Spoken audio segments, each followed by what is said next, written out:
Getting your first job in cybersecurity is an amazing experience, and congratulations to you when you've done it. But don't rest yet. What you have to think of what is the next step, right? You can crush the first 90 days, but what does your second job in cybersecurity look like? Is it a natural progression of your current role, or does it make sense to pivot from that role now that you're in the industry to another role in the industry? In this episode, we're continuing the six-part series. This is the final episode with Stephen Semmelroth talking about that, entry into cybersecurity job arc. We're going to talk about how you can strategically plan career progression, how to have conversations with your boss, what the opportunities are, and how to actually use your personality traits in order to facilitate a rewarding, rich career coming up. Hey everybody, most people are so micro-focused on the current task of getting the job or what their current job is that sometimes they don't take the time to reflect and think about what is the overall career going to look like? What is that second job, that third job? Sometimes, like in a SOC analyst role, it can be quite obvious, right? Like SOC 1, SOC 2, SOC 3. And it might seem like that's your only options and you can shoot for that. And if you're really enjoying working in a SOC, that's perfectly fine. But sometimes people don't like the burnout. Sometimes people don't like the grind or working Christmas, for example. So they want to know, like, can I move to threat intelligence? How would I move to threat intelligence? How do I have those conversations with my boss? So I'm really, really pleased to finish this six-part series with Stefan around how to have those conversations and also how to reflect and look internally to understand what your personality types are and how those personality types can complement certain roles and understanding within the industry. Also, actionable intel on how to have those conversations with your boss at the 6-month mark, at the 12-month mark. So when you are going to those opportunities where it is time for progression or an opportunity pops up, you have already greased the skids in order to slide into that position and start crushing it there. If you're new here, I'm Jerry Ozier. This is Simply Cyber, the YouTube channel designed to help you make and take a cybersecurity career further, faster. And sometimes we're doing deep tech stuff like building home labs, and sometimes we're focusing on career content just like today. So if that's interesting to you, check out the other videos on the channel. We have about 150 at this point. A lot of great content. We're helping a lot of people. Very, very proud of it. Let's get into the interview. So in today's episode, we're actually going to be talking about career paths within InfoSec. So if you've been following our plan as we've been laying it out through this playlist series, you've gotten your job at this point and you're already beginning to crush it. But now, like, let's not sit on our laurels. Let's look at progression and career development and really, just maximizing this thing. So you may have gotten in as an engineer or an analyst. You could be doing something technical like running a SIM or, a SOC analyst. You could be doing pen testing. You could be operating with a team. You could be operating as an individual. You could be a consultant, on a project or multiple projects. You could be non-technical. You could be in sales, right? So let's pick a couple common roles, Stefan, and talk about potential career paths for these individuals and what they might want to do in order to achieve those paths. And also, Stefan, if you happen to have a couple pitfalls to avoid along the way, definitely share those. So let's start with one of the more popular roles in the field, penetration tester. So what might a career path look like for a penetration tester?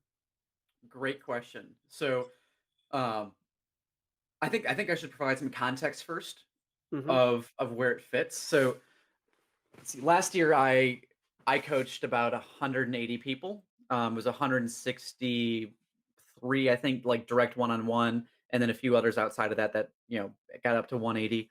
This year is probably on track to be about 200 total. So when I say this, it's not just coming from like supposedly. This is coming from people that I talk with every single day and help kind of work through this. And that's something that I give back to the community. I want the community to succeed. So this is what I do for fun.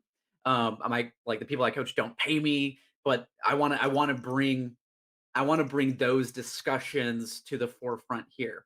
So when I talk, like even today, I talked with a red teamer that is going through this, literally struggling through this decision right now.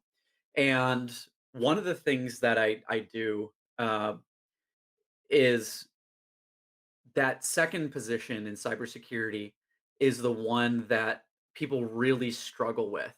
So they why did people get into cybersecurity? It's fun, it's sexy, it pays well. It's fun, it's sexy, it pays well. And then what? It stops being fun because it's your job.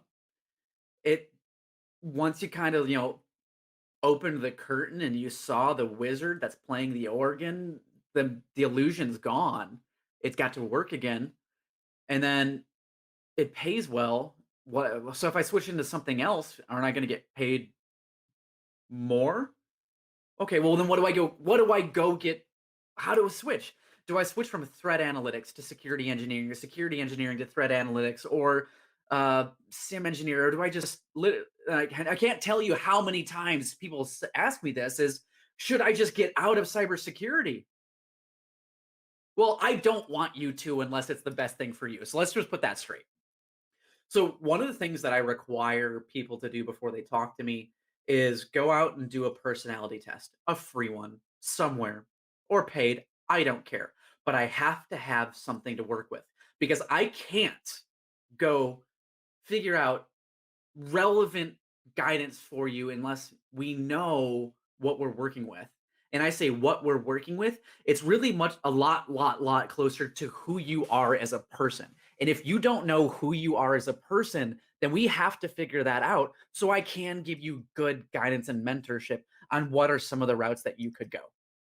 So if you're listening to this and you're in that cognitive break of what do I do next, and you haven't done recently done an assessment, a self assessment, and you haven't looked into the mirror that is yourself and really truly figured out what gets you excited and what pisses you off and why you've been frustrated about this thing and why that doesn't make sense and how like how come you don't fit into a box because you're both creative and you're quantitative and nobody knows how to fit those things in. So what are you going to do? Are you going to be creative or quantitative? And no, the answer is that is your key differentiator, and you need to sell yourself as somebody that is both creative and quantitative, and that is how you make your money.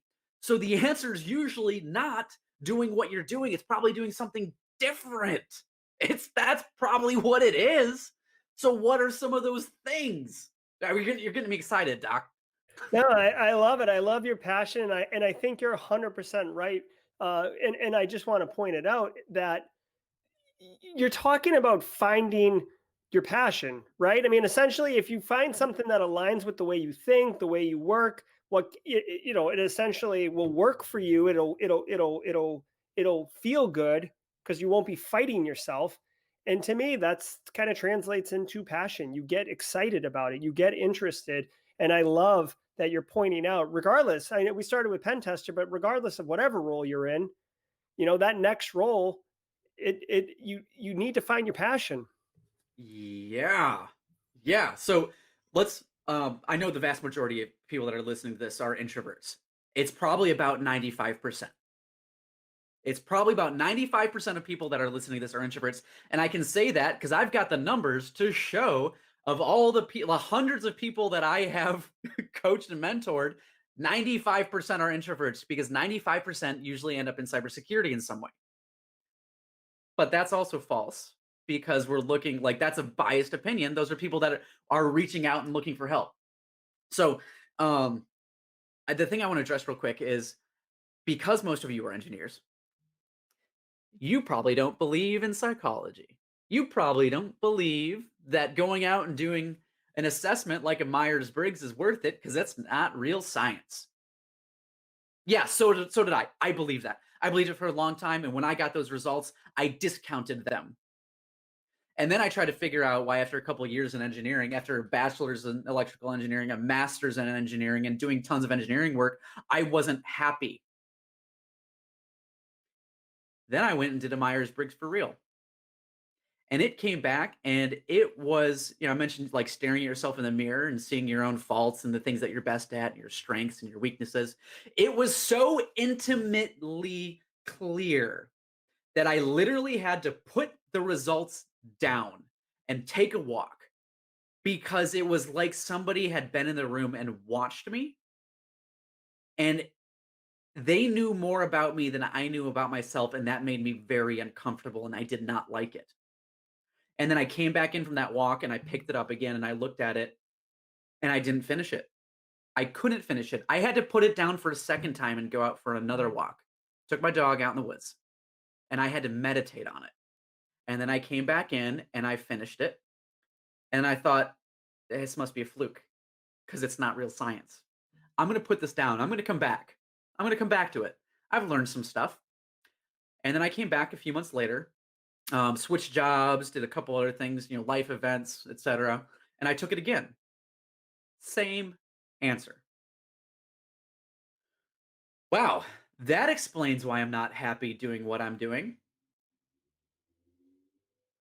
Huh. Okay. So if I switch to this other thing or one of these other things, or I go on this journey to figure out and try to align what I am truly best at with what fulfills me, then I can be happier? Question mark. So, um, uh, Christian Espinosa, a friend of mine, wrote a book called "The Smartest Person in the Room," and the references that he uses in that book is uh, finding your kaizen, which is like your purpose, your passion, all that sort of stuff together. And when you can do that in the context of cybersecurity, then you win. Then you be like that is what you're best in the world at, and you love doing it, and you're going to start getting compensated very, very well for it, and then you go. So, like the conversation with the pen tester that I had today, very similar to a lot of the conversations. He goes, "I'm very good at red team. I'm very good at red team." Okay, good. We talked about why. Said, okay, what is it you do? Why? His Myers Briggs was INFJ, an advocate. Advocate, both a noun and a verb. Okay, so why do you like doing it? I like doing it because I like penetration testing because I know when I walk away, I have given this, like the work that I did is going to drive my client to working in a better security posture. Now, why do a lot of red teamers actually leave red teaming? Maybe it's pay, maybe it's alignment of who they are versus what they're doing. Many of them, turns out, are advocates because they want to see these changes in their clients. And then they come back at the next year or the next iteration and they don't even have to update the appendix, right? A year later, executive summary, still the same. Annex A, well, I changed the date.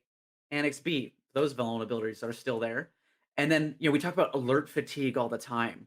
But on the penetration tester side of the house, it's not even report fatigue. It is fatigue of being able to actually see an appreciable change and feeling like the work that you didn't actually make the client better. And that hurts if you're in this position because then who you are and what you do doesn't necessarily like there's no change. So your purpose in doing that doesn't drive something. Then why are you doing it? Ah, man. Woo. Okay. So, Doc, are we ready to talk about what you could do next? Yeah, absolutely. And I hear you. I hear you. I know we people say that the pen testing side, it's about writing the reports is the worst part, but I agree with you. When you look at it at a macro layer, like the reports is like one project, right? At the macro layer, when you're looking at years of experience, years Mhm. of doing this job and thinking about, becoming a mid-level pen tester, which just means you run the project and maybe you take on bigger clients and maybe a senior level one. So you get special projects, right? At the end of the day, if you're, popping, doing like the simplest uh, uh, uh, penetration, like something that was documented in 2005, and that's what you're using to get domain admin. It's not even gratifying, right? So, Exploit du jour, Kerberos report.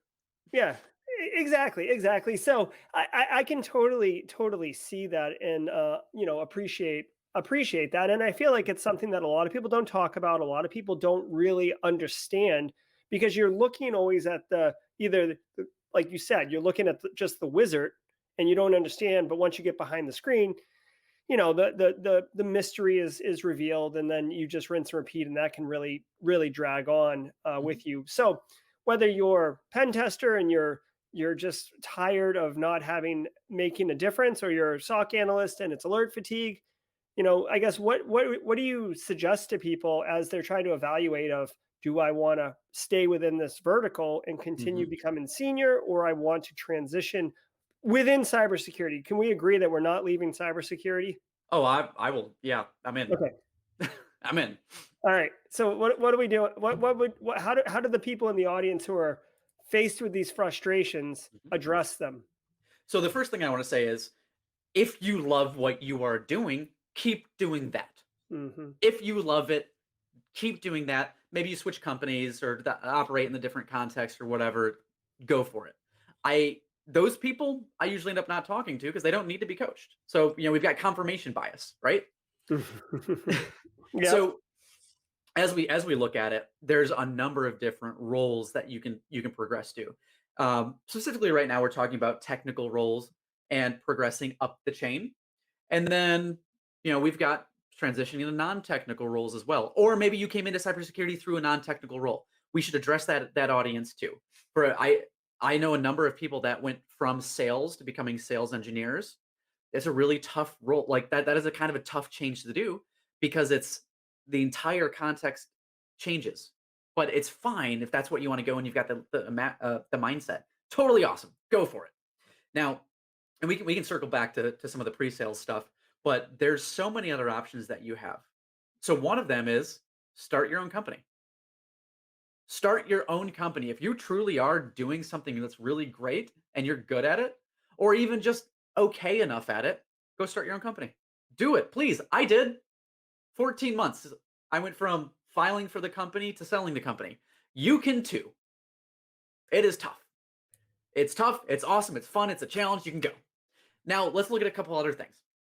Um, the vast majority of people get into security thinking of, red team, blue team, purple team. You can keep doing those things. You can go up, you can be a team leader, uh, and then maybe a director, maybe something else, and then what? So there's so many other places. Let's talk about an interesting one. Um, Technical due diligence for a venture capital private equity firm that's about to do a major investment. Whoa, that's different, isn't it? Whoa, wait, I can go to a venture capital firm and keep doing what I'm doing? Yeah, you can. That's a great way to get into venture capital. I started I was an advisor, so I was doing technical due diligence, exactly that, for potential companies before a company, a venture capital firm was going to invest into them. Hey, what's our reasonable risk here? Is our product right? How much work do we need to put in them to get to good? What's their get well plan? All that sort of stuff. Woo! What a great opportunity. Learn an entire sector, make contacts, networks, and friends that I never would have come across before. Super fun. Super fun. Okay, cool. Let's just take the red teamer because we've already talked about that. Another great thing to do. Go from red team to leading a red team to then switching over and maybe leading a purple team, getting some of that blue on you. Great. And then what? Well, at that point, you're probably going to touch the keyboard less. Like the joke that I around Stratacore where I work right now is I don't actually do work. Stefan does not work. He just talks to people. Occasionally I'll run a PowerShell command.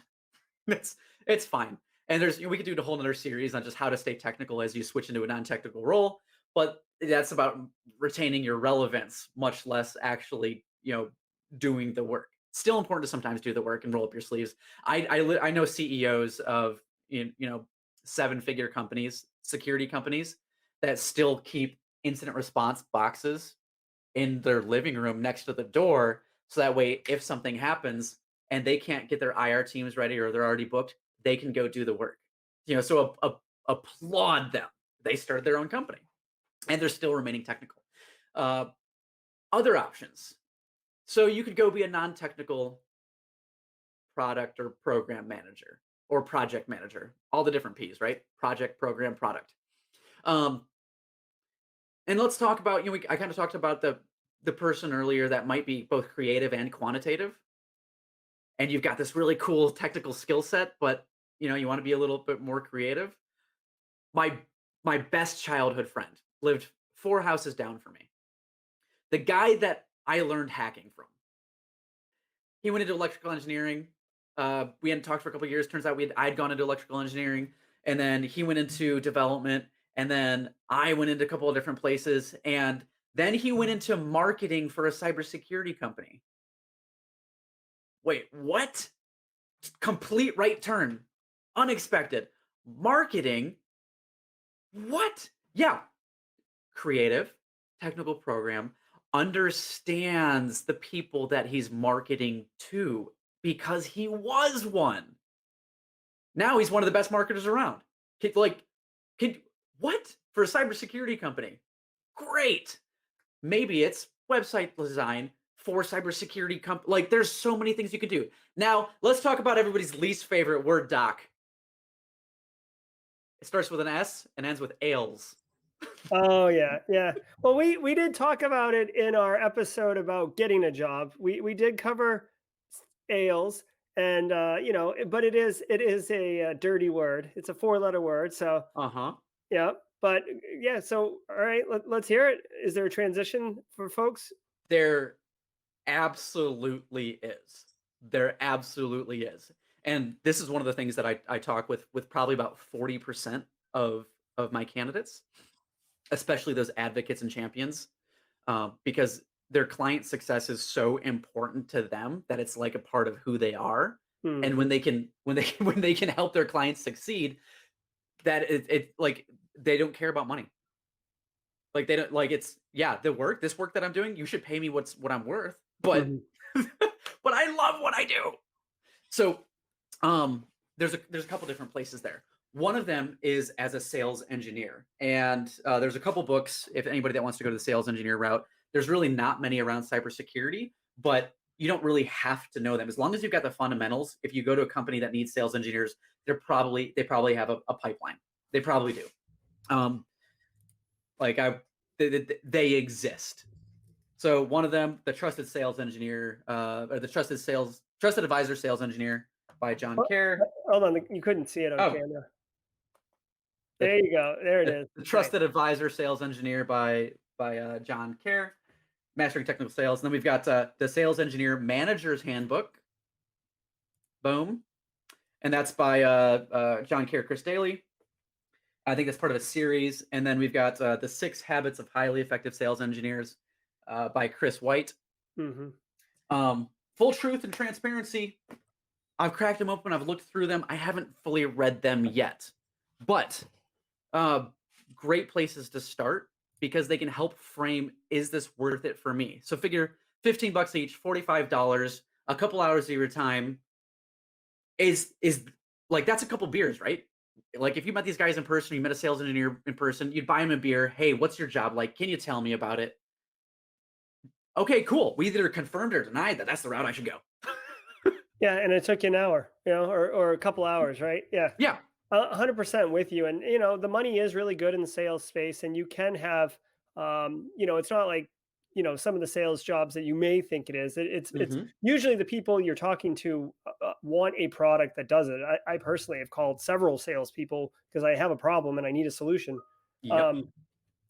So yeah, absolutely. It's a dirty word in the social space of how people perceive it, but within our world, within our industry, it's actually, just a normal required function that we depend on. Yeah, because how else do you know if you want to buy this product, solution, or service? If you don't evaluate it. So let's talk about that a little bit. Um, Sales engineer generally does not own the relationship. The salesperson owns the relationship. Their job is to go out and they find the CIO and they say, hey, or the CISO, whomever, like whatever the persona is, they bring them in and say, we think that we can solve your problem. And here's why we think we're better than the competition. And then, that person goes, we'll just use CIO. The CIO says, great, let me bring in my engineering team to see if we've got a good fit here. And then the salesperson shudders a little bit because they're usually not technical. And they go, oh, I don't know the difference between SMB and SMTP. They're the S's. So they say, uh, Dr. Hoosier, could you come in real quick? And we've got a 45-minute meeting called. They're going to ask a lot of questions, and you sit there and go, "Hey, so how do I know that we can log?" And you go, "Well, we've got integrations with X, Y, and Z. Okay, cool. Can I pull that information out?" And they're like, "Yeah, yeah, of course. We've got an API for that. How's that formatted? It's a JSON. Cool. How's your documentation? Well, actually, our documentation is pretty good. It does change over time, but I haven't found an instance where it hasn't worked yet. And if we find something, then I just take it, we escalate it, and we get it fixed, and there we go. So let's be partners on that, and we'll get there. Okay, cool. What about XYZ? That. And they go, cool. Now you go back to being an introvert. Go study the competition. Yeah, absolutely. And think about it for those watching, right? Like our industry, we have a certain language, a certain lexicon, right? And with all due respect, business doesn't get it, and that's why we have. I mean, that's part of the reason we have jobs, right? It's our language, and we are communicating with other people in our language. So Hmm. there is serious value in it. Like if you were in a foreign country and you were trying to order food, I mean, you might be able to stumble your way through it, but you could get served something that is completely different than what you had wanted, right? So if you have a translator, for lack of a better term, there's huge value in that. Yeah, and the difference there is, you wanted spaghetti and you got linguine. That's a $20 mistake. Versus you wanted spaghetti and you got linguine, and it was $500,000 a year for a 3-year commitment. Whoops. So there's that, and Yeah, then that could and be a problem. That could be a resume generating event, yep, absolutely, and it doesn't solve your problem. yep. Hopefully, there's an out clause. Yeah, The yeah, Now there's another piece. Whenever you go to any of the conferences, there's the technical talk, there's the 0-day talk, there's the hey, here's how you want to get into cybersecurity talk, and then there's like this whole other room with like lock picking and social engineering and open source intelligence gathering. And it's usually like this other room, and most of the technicians will kind of stick their head and go, "Oh, cool, lock picking. Maybe I'll go try that." And that's usually what they kind of end. Now, if you love that room, if that room is really fun for you, then you really need to consider sales in cybersecurity, because turns out, oh, funny story, it's all the same. So what sales calls prospecting, which is trying to understand your buyer persona, what they need, what they're driven by, how they buy, what's their competition, what uh, what what their sources are, what their market is, whom they're selling to. We call that OSINT. So if OSINT and prospecting are the same, great. And then the sales, like the social engineering standpoint of how do you talk to people, and then we build a relationship. And yeah, that's just a means to an end to have a relationship. And if you like doing that stuff anyway, where you do some understanding about them, and then you come together and you've built a relationship, and then you solve their actual needs, and now they're your friend, and you just got paid a pretty penny to do that. Holy moly, that sounds great. yeah. That's a win. That's a win across the board. I like it. That's a good point. And yeah, OSINT, OSINT's part of our job, and knowledge is power for sure. So Who would have thought I social know. engineering and OSINT is really just sales? So I want to switch gears, Stefan, and provide some kind of actionable takeaways for individuals to be able to understand how they can navigate their career and promote. Right. So Mhm. one of the things that I personally do, and a lot of people don't do. So write this down, take a note, whatever. Is when you get there, right? Like you just got hired, so you're not going to try to jump in. Do you need something? No, I'm ready to take a note. Oh, okay, okay. Yeah. So yeah, so take a note on this, right? This is something that people don't really think of, and it's a timing thing. So if you do it late, you're gonna have to wait a whole more year, right? So you get hired, you got brought in for a job, so you shouldn't be talking about promotion on day two, right? That's not right. But what I recommend you do, and I do this personally, is set like get your first 90 days. Watch the previous video on how to crush that, right? in the playlist. So now you're at day 91. You're absolutely killing it. Your boss is high fiving you. You're the bee's knees, right? Ask your boss, hey, you know what? I'd really like to set up a 6 month kind of performance check-in, just to find out how things are going. We're always talking about work, work, work. I want to talk about, me as a resource and how, if I'm meeting your expectations. Every boss is going to say yeah. Okay. So at that 6 month meeting, assuming that you're crushing it, right? you know, you're not asking for more money, you're not asking for promotion. What you say at this meeting is, obviously you figure out, how are you doing and how do you relate and everything. But take advantage of this opportunity to say, hey, what do I need to do to get to the next level? Right. And as Stefan already mentioned, right? So maybe the next level isn't what you want, but if it is what you want, if you want to go from junior to mid tier or whatever, mid to senior, what does that look like? Let's have accountability here. Tell me what metrics I need to hit, what projects I need to achieve, how much money I got to bring in. Like, you tell me. And that way you're not speculating what it is, and you don't get grousy when at the end of the year performance review comes by and you get, a nice little pay bump but no promotion, and you're like, well, why didn't I get promoted? It's like, why would you? Like, you didn't do these things. Well, how did I not know? So definitely take advantage of that 6 months, because if you don't, 6 months is enough time to maybe achieve those goals or start working towards those goals. And if your boss understands that you want to get promoted, then those opportunities will start being presented to you, or they should be. And then you could take advantage of that. And then when it's time to review and you've hit all your goals, you have a pretty strong argument for promotion. Hey, I would like, I think it's appropriate for promotion. And you know what you're saying to them? This isn't my opinion. This is yours. We spoke at 6 months and you told me to do X, Y, and Z. And I have done X, Y, and Z. And oh, by the way, I also did, double A, double B, and double C. So, not to pat myself on the back, but I'm crushing it here. And I think we both agree that I deserve a promotion. High five myself on the way out, right? What do you think about that as a kind of a strategy, Stefan? Yeah, so what I actually do is I go a little bit deeper than that, and when I'm interviewing, um, when literally interviewing, is I tell my leadership what my 5-year plan is. Hey, this is where I see myself in 5 years, and then we can work backwards from there. So it goes like, what is my target? And now you know me, and that makes this a two-way street. And say, okay, if my, maybe let's just say everybody wants to be a CISO.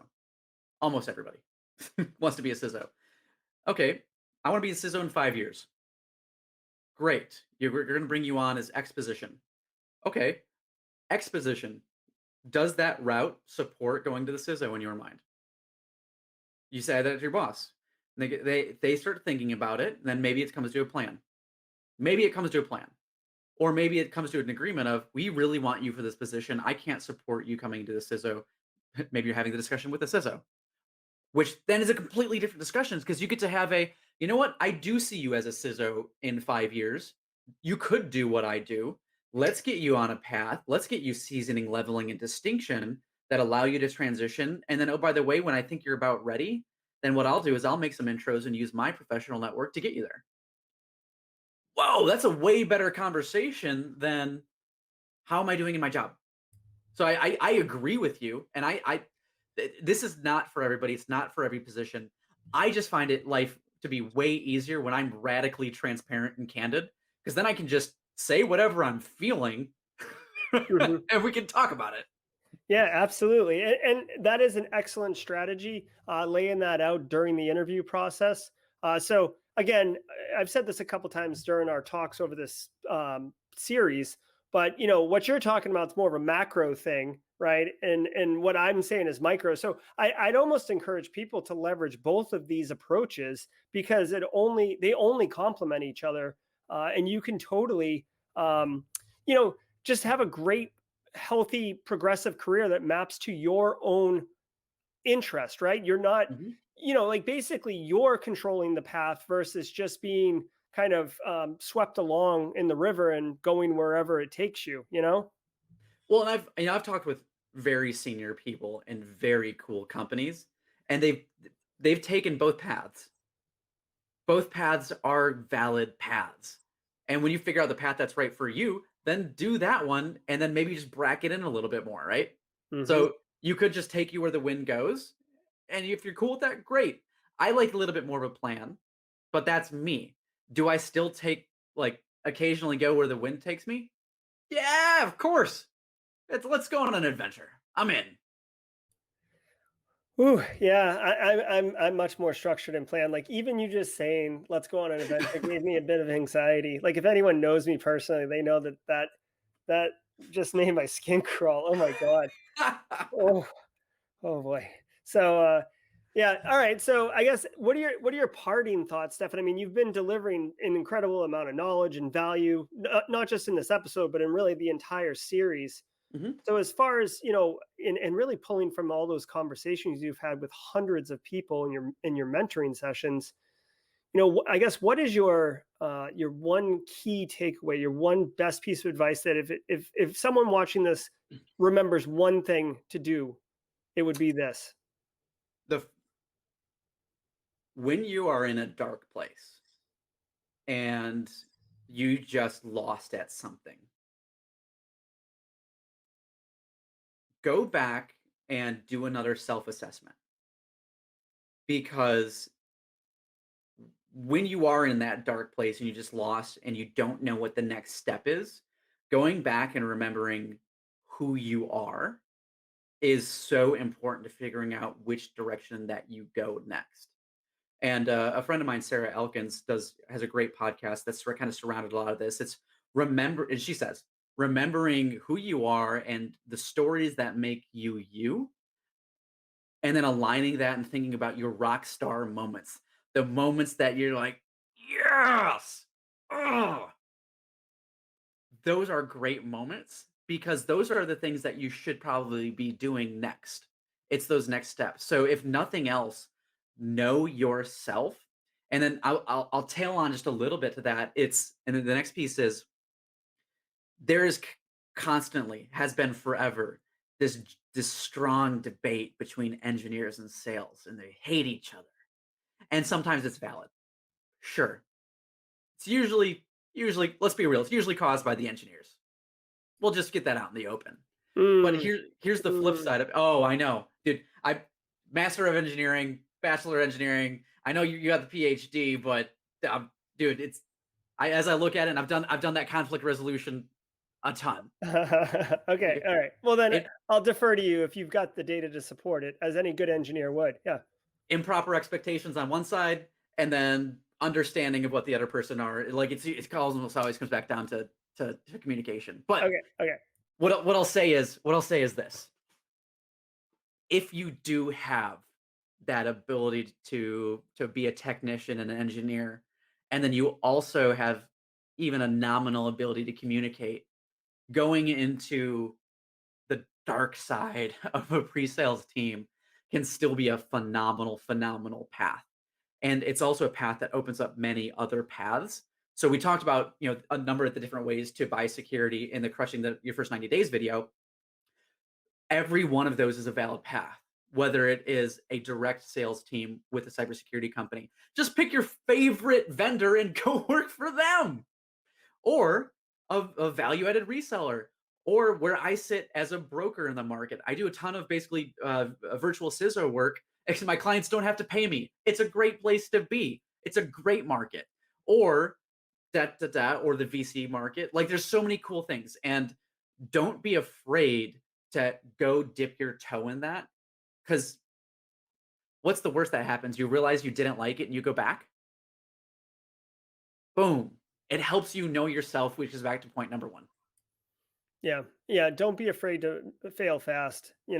Like I guess I mean, that's a bigger takeaway for this entire series, right? Find your passion, fail fast.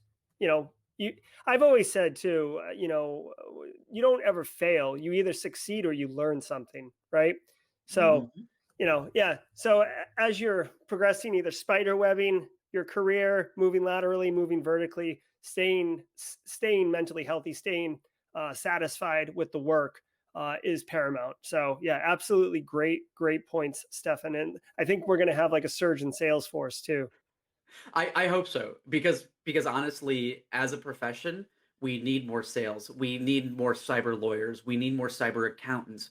We need more people that just as in the profession in a role, uh, just in general. And the other thing that I want to leave people with outside of knowing yourself and then finding your passion and then working with that and aligning is people, people, process, technology. Hmm. If you scrape away people, or sorry, if you scrape away technology and you scrape away process and you focus on people, you cannot go wrong. And you talk with I loved when I was in high school and in college. I loved talking with these really amazing senior engineers and asking them questions. Networking, right? Just in general. But I love one of the questions I always usually asked is, if you had to go back and do it again, what would you do differently? And almost always, there were two answers. One of them was spending more time with my family, and then the other one was learning that I have to learn people, because even if I invent the best product, I have to rely on other people to make that product win. So, people. Yeah. Great. It's a great takeaway. It's critical. It's critical. So we've been talking with Stephen Semmelroth throughout this entire series.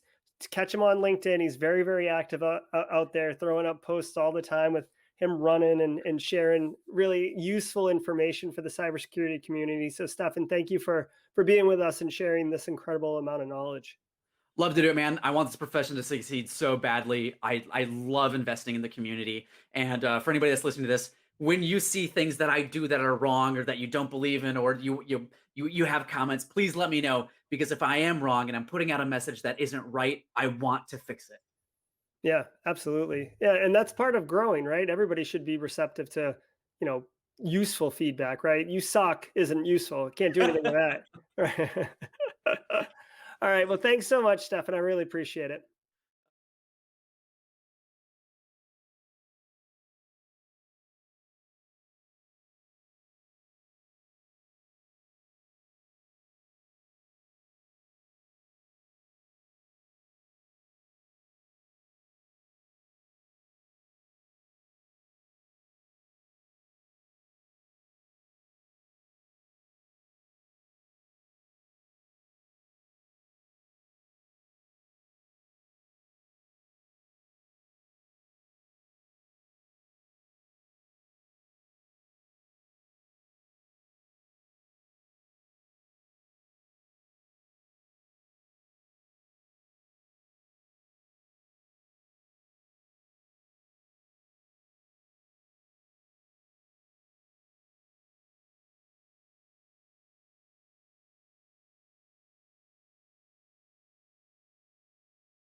I hope that this information and really the whole playlist can help you get a job in cybersecurity and really, really flourish.